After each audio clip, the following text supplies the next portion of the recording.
Bonjour professeur Cohen, alors qu'on reparle de l'épidémie de Covid-19 ce matin avec 17 000 cas, on va s'intéresser avec vous au rôle de la qualité de l'air dans les épidémies.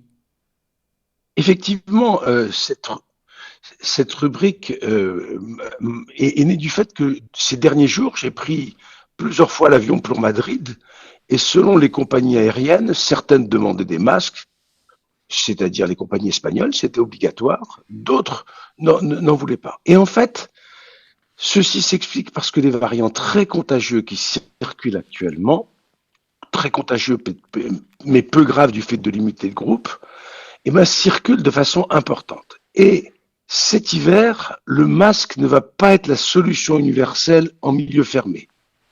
En effet, si les masques diminuent tout à fait bien la quantité de petites particules que chacun émet, en toussant, éternuant, respirant, ils protègent assez peu l'individu qui les porte.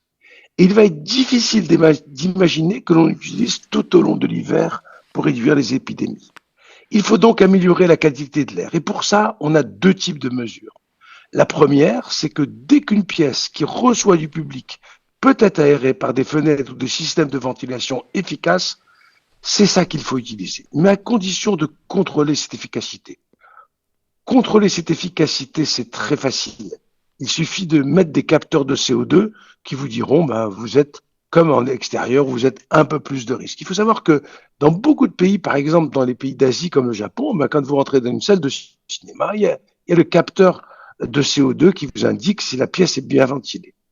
La deuxième, c'est que les pièces qui n'ont pas été conçues pour avoir un renouvellement d'air suffisant doivent bénéficier de purificateurs d'air, qui sont des appareils aussi peu coûteux qui permettent de filtrer les petites particules éventuellement contagieuses. Ces purificateurs d'air ont été évalués par les autorités depuis quelques années et si on prend des appareils normés, c'est efficace, on réduit de façon considérable le nombre de particules. Alors, pensez à améliorer la qualité de l'air dans toutes les pièces recevant du public, magasins, restaurants, cabinets, studios, etc. Cela ne va pas vous protéger que contre la Covid, parce que tous les autres virus se transmettent de la même façon, en particulier la grippe et les virus respiratoires, et ça va être une des façons de passer un hiver plus serein.